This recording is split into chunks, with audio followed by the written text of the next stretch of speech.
প্রাথমিক বেসরকারি ফলাফল ঘোষণা করছি। আমাদের এখানে মোট ভোটারের সংখ্যা ছিল 4,63,700 জন।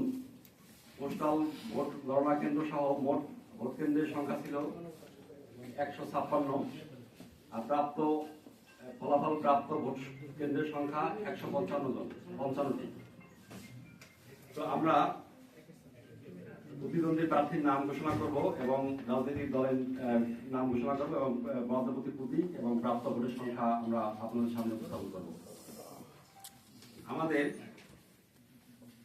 আমি যে প্রতিদ্বন্দ্বী প্রার্থীর নাম ঘোষণা করছি সেটা আমাদের নামের যে বর্ণ সেই বর্ণ অনুসারে।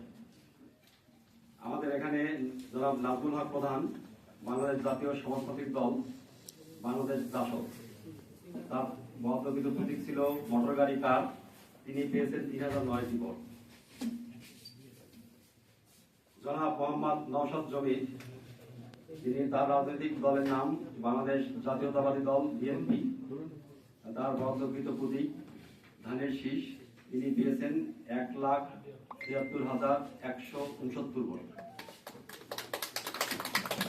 জনাব মোহাম্মদ আব্দুল ওয়াদুদ বাদশাহ, তিনি বাংলাদেশ সুপ্রিম কোর্ট বিএসপি রাজনৈতিক দলের প্রার্থী। তার মহাপ্রকৃত প্রতীক ছিল একতারা।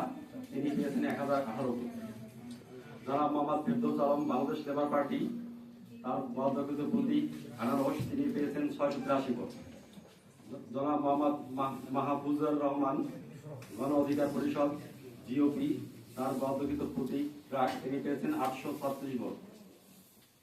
জনাব মোহাম্মদ সাজিদ আলম, তার রাজনৈতিক দলের নাম জাতীয় নাগরিক পার্টি এনসিপি। তিনি পেয়েছেন তার মহাপ্রকৃত প্রতীক শাপলাকলি। তিনি পেয়েছেন 1,68,049 ভোট। এবং জনাব মোহাম্মদ সিরাজুল ইসলাম, তিনি বাংলাদেশ ন্যাশনালিস্ট ফ্রন্ট বিএনএফ এর রাজনৈতিক দলের হয়ে তিনি মহাপ্রকৃত প্রতীক পেয়েছিলেন টেলিভিশন। তিনি পেয়েছেন 261 ভোট।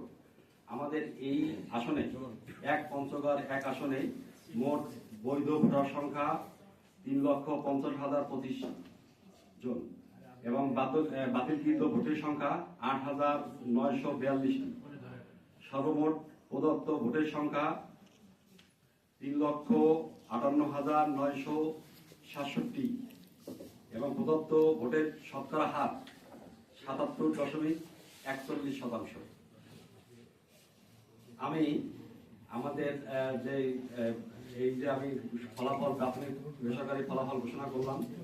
এই ঘোষণায় এই ফলাফল ঠিক আমার কাছে আছে। সেখানে দেখতে পাচ্ছি যে আমাদের